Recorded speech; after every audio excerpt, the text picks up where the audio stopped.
Ryan Reynolds here from Mint Mobile. With the price of just about everything going up during inflation, we thought we'd bring our prices down. So to help us, we brought in a reverse auctioneer, which is apparently a thing. Mint Mobile Unlimited Premium Wireless. How to get 30, 30, bit to get 30, bit to get 20, 20, 20, bit to get 20, 20, bit to get 15, 15, 15, 15, just $15 a month? Sold! Give it a try at mintmobile.com/switch. $45 upfront payment equivalent to $15 per month. New customers on first 3-month plan only. Taxes and fees extra. Speed slower above 40 gigabytes. See detail. This is a PSA, or public sock announcement. Experts have declared Bombas socks as the best way to warm up chilly feet. These pairs are super cushy, soft, and designed for maximum coziness. Plus, for every pair purchased, another pair will be donated, so someone in need of essential clothing can stay warm this winter. Go to bombas.com/Spotify and use code SPOTIFY for 20% off your first purchase. That's BOMBAS.com/Spotify and use code SPOTIFY at checkout.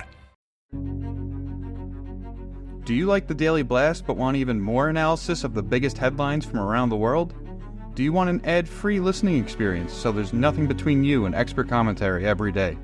Consider becoming a member of the DSR Network, where you'll also gain access to exclusive content across all of the DSR Network podcasts. Listeners of the Daily Blast can get 30% off of a monthly or annual membership using code BLAST at the dsrnetwork.com/buy. That's code BLAST at the dsrnetwork.com/buy.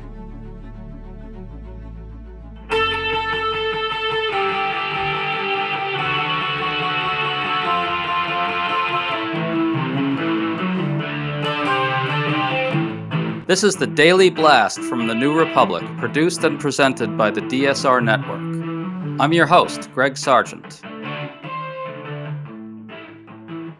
During the campaign, Donald Trump openly advertised that as president, he'll use the state to retaliate against his enemies in every way he possibly can. He won anyway. Now the New York Times reports that some of his advisors are urging him to absolutely make good on that threat.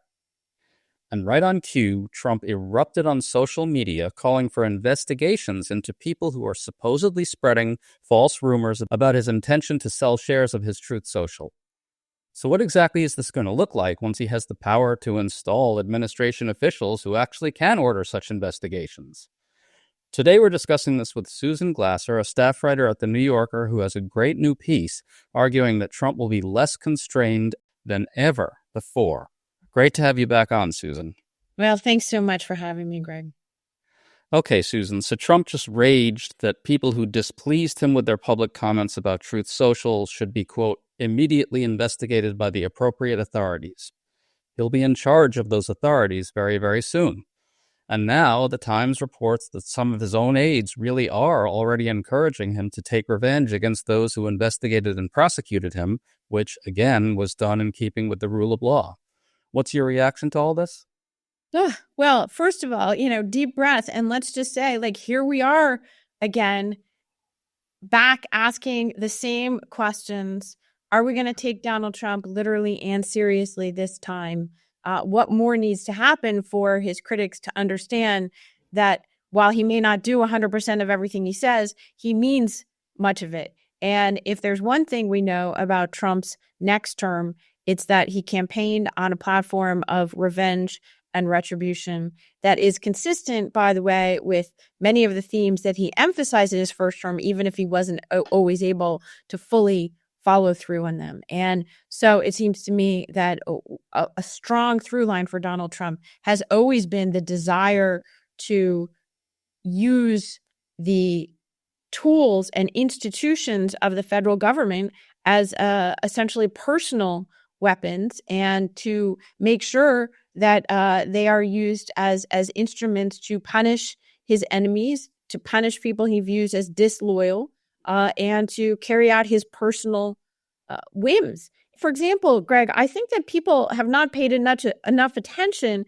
to the fact that even one of Trump's transition co-chairs, Howard Lutnick, the Wall Street billionaire who is in charge of vetting personnel for the new administration, he has explicitly said repeatedly that appointees in the new Trump administration will be vetted not just for their loyalty to Donald Trump's policies, but to their loyalty to the man himself. That's always been what set apart Trump, I think, from other presidents is a view that essentially he is the totality of the government, that people should respond to him personally and are there at his pleasure rather than serving, as their oath says, the Constitution and the people of the United States. And I think that if you don't want to take that seriously, you're going to misread the intentions of this new administration. I think you raise a really critical point there, which is that Trump openly and explicitly campaigned on a vow to violate his oath of office. That's something he actually sold to his followers as a plus. And to your other point, Trump tried to use the Justice Department to investigate his enemies during his first term, mostly failed at that. But in your piece, you report alarmingly that Trump has actually learned how to get his way from the bureaucracy now, and that he'll be surrounded this time with loyalists like that guy who don't have the qualms about abusing power that some of those around Trump the first time did. Can you talk about this? What is it likely to look like in the real world in the context of the Justice Department and other agencies targeting his enemies in various ways? What can we expect? Yeah, I mean, that was my big takeaway, Greg, from doing the book, sort of an after-action report, if you will, on the Trump first term. I wrote the book, The Divider, with my husband, Peter Baker of the New York Times, and we debriefed something like 300 former Trump officials and others who observed at close range. These are essentially Republican appointees themselves of Donald Trump or nonpartisan national security officials. And, what they said in very clear terms is, number one, the second term will not look like a first term because of the lack of guardrails, and in particular, the change in focus on who will serve in a Trump administration. For someone like Donald Trump, and for all administrations, but particularly for Trump, personnel is policy, in effect. And you're alluding to this very chilling interview that I had with a former very senior national security official who spent a lot of time in the Oval Office with Trump himself, who told me not long after Trump's term ended that this person viewed Trump as like the velociraptors in the first Jurassic Park movie. You remember the children run to hide from the velociraptors in the kitchen, and they think they're safe because they're behind the locked door, and then click, they hear the door handle turn because the velociraptor has learned how to open the door. They've learned how to adapt while hunting their prey. And I think the point was Trump understands far better what's needed to have an administration and a White House that does his bidding rather than having people around him who saw themselves as guardrails against his own inclinations. And in particular, even people like his Attorney General Barr, who went out and endorsed Donald Trump and went along with many of his excesses. Even he was a brake on Trump, not only coming out publicly in December of 2020 and saying there is no rigged election, there's no evidence of this. But even before that, people didn't understand. But our reporting suggested he had actually tried to put the brakes on Trump's efforts to, for example, prosecute Joe Biden. Donald Trump, people forgot this, publicly called for the Justice Department to indict Joe Biden in a tweet before the 2020 election. If there hadn't been somebody like Barr there at the Justice Department, who knows? Maybe that would have gone forward. And there are many other examples from his term in office. I mean, the other really alarming point you make, and it's related to all this, is that this time Republicans in Congress will be even less inclined to act as any kind of check on Trump, in addition to the lack of guardrails internally, if and when the serious abuses of power do start. I mean, put it this way, is there anything at this point that we can imagine that Trump might plausibly do that they would actually object to? Look, Republicans are divided on some of these issues. There's no question about that. For example, aid to Ukraine. I'm sure there are still Republican supporters of Ukraine on Capitol Hill in both the House and the Senate. But you have seen really a transformation in the elected National Republican Party since Trump's first term. And it's much more Trumpified. It doesn't have the institutional memory of opposition to Trump. It doesn't have the leadership to oppose Trump. Remember that when Trump was first sworn into office in 2017, there was not only Mitch McConnell there, who was an enabler of Trump's in some respects, but also privately a constrainer of Trump's, especially on foreign policy issues. But it wasn't just McConnell. John McCain was still there. After he passed away, Mitt Romney came there. There were well-known leaders who opposed Donald Trump in the Republican Party, and there was essentially majority of the Republican conference, at least in the Senate, that was much more what you would call kind of old-style Republican establishment types, at least on some issues such as free trade or foreign policy. That's just not the case anymore. Many of those who remain, like Marco Rubio, have remade themselves into kind of hardcore MAGA. Rubio bucking for an appointment from Donald Trump as Secretary of State. He's even endorsed now Donald Trump's favored candidate, or the favorite candidate of Trump world. We'll see if Trump himself endorses Rick Scott in the Senate Majority Leader's race.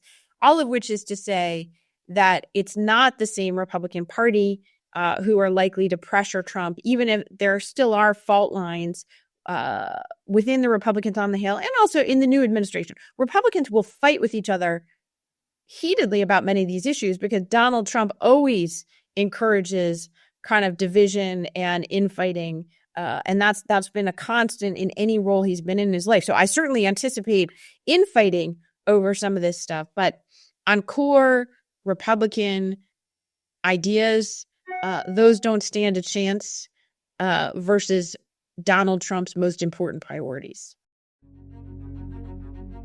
Worldwide, there will be 70,000 unsafe abortions today, and 107 women will die. In fact, pregnancy-related causes kill more young women in many countries than anything else. That's why MSI Reproductive Choices is working to ensure that women everywhere have access to contraception and safe abortion services so they can decide for themselves if and when to have a child. With donor support, MSI is working in 36 countries, helping more than 23 million women and girls every year gain control over their bodies and their futures. Reproductive rights are under attack around the world and women's lives are at risk. Take a stand and help MSI Reproductive Choices fight back. We have top scores with Charity Navigator and Candid, and 88% of every gift goes to program services. Donate today at msiunitedstates.org. That's msiunitedstates.org. So let's say we do start to see investigations or even prosecutions of political opponents without any real basis in law, IRS investigations, that sort of thing, various types of retaliation through the bureaucracy against critics who anger him. Will Republicans on the Hill say anything at this point? Well, I wouldn't expect a deafening noise of opposition. That's for sure. Number one. Number two, there's another factor. In addition to the Trumpified Republican Party, there's another very important factor right now that wasn't the case in 2017 when Trump was first sworn into office. And that is the Supreme Court, which has been not only remade by Trump's three appointees, giving it a very, very solid 6-3 Trump majority, but there's also this pretty sweeping presidential immunity decision that the Supreme Court issued last term and that will now be tested, in effect, by Donald Trump. When the Supreme Court says that a president has nearly unlimited immunity, it strikes me that the very first president who's going to test that proposition is going to be Trump himself, the man who generated this opinion by challenging the Biden Justice Department's indictment of him. You know, Susan, people didn't really notice this. I tried to make a big deal out of it, but I didn't get a lot of takers. Recently, when he told Hugh Hewitt that he's going to, fire Jack Smith in 2 seconds, he also said, we just got immunity at the Supreme Court. So he was just basically saying straight out that he understood that as giving him free rein. Yeah.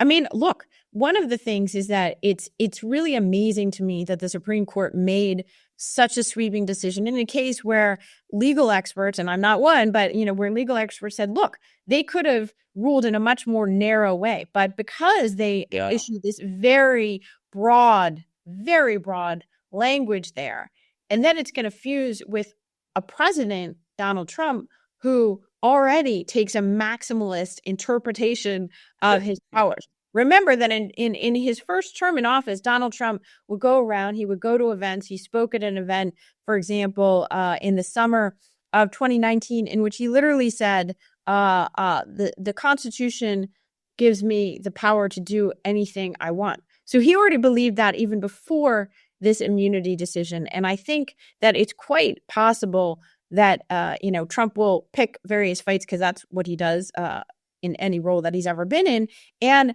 then say, here, I've gone very, very far out on a limb, because who's going to stop me?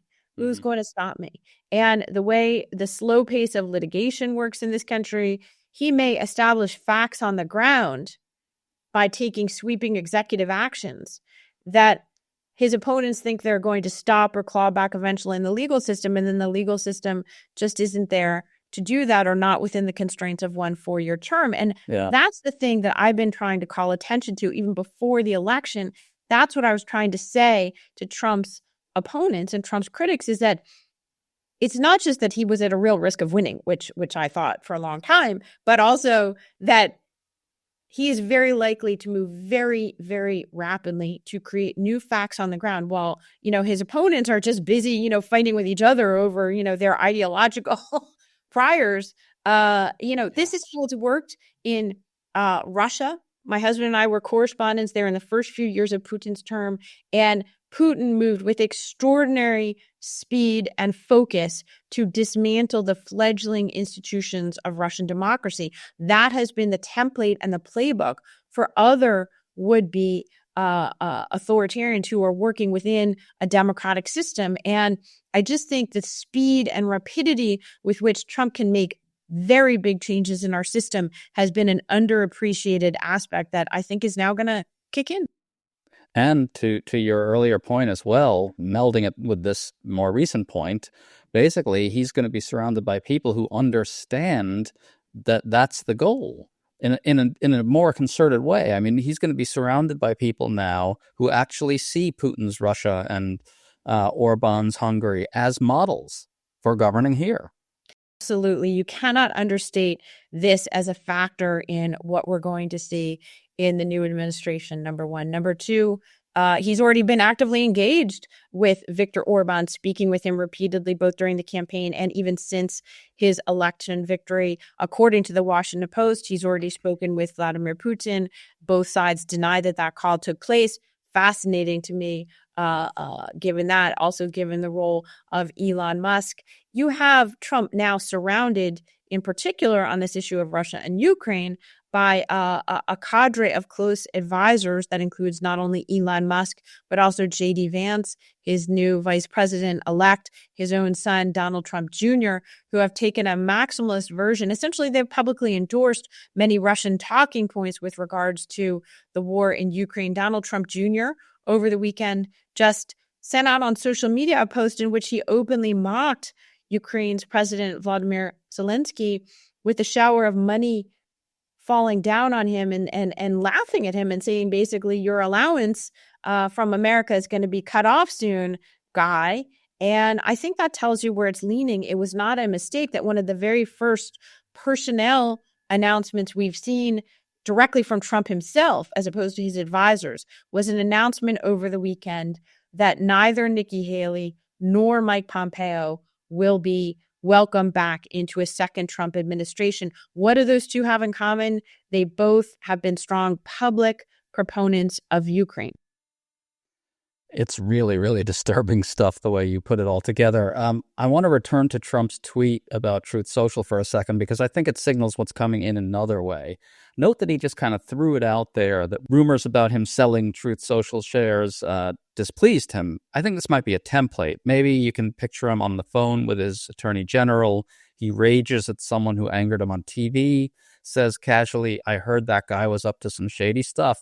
Then word filters down through the bureaucracy. Ambitious U.S. attorney somewhere seeking MAGA stardom starts poking around, launches an investigation, which is easier than a full-blown prosecution. He doesn't need to prosecute. He can just investigate. So, he goes through the target's records, calls his associates.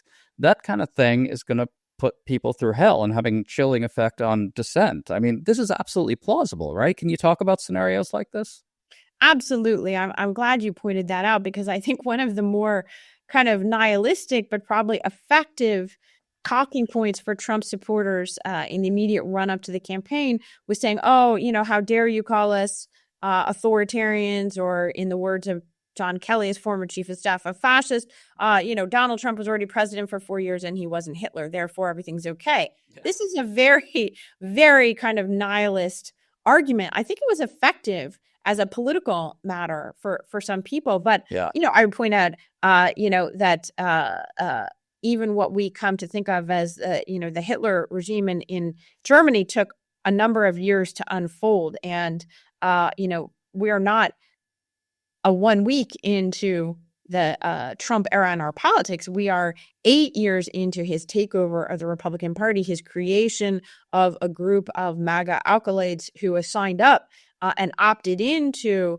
Trump's agenda for himself and for the government. That's a very different situation than having a government where you have people who openly took the jobs like John Kelly or Jim Mattis or Rex Tillerson in order to constrain Trump or to defend the system from within. And so I think that, in an authoritarian system as it's evolving, even in Russia, I mentioned my experience in Putin's Russia.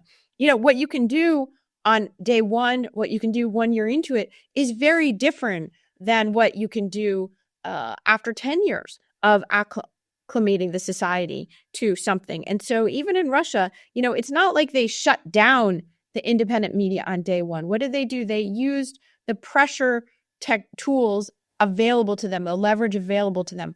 Owners, they pressured owners. They changed owners. They had an oligarchic system in which they basically took over these places in a variety of different ways, forcing people to sell things, forcing them to moderate their criticism in order not to lose business deals. Well, does that remind you in any way of the pressure on Jeff Bezos, for example, in the run-up to the election where he refused to endorse Donald Trump despite overruling his own editorial board, where he publicly congratulated Donald Trump? That's just an example. You can also go after individual critics of your government, not just by arresting them.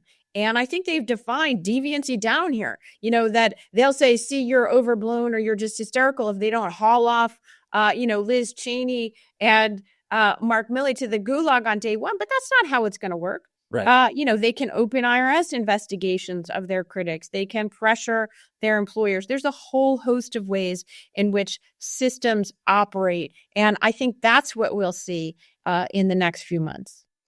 And I think it's worth reminding everybody that he is going to think to himself, I campaigned openly on all this stuff, so I can get away with it with the public, if he even cares what the public thinks, which I don't think he does.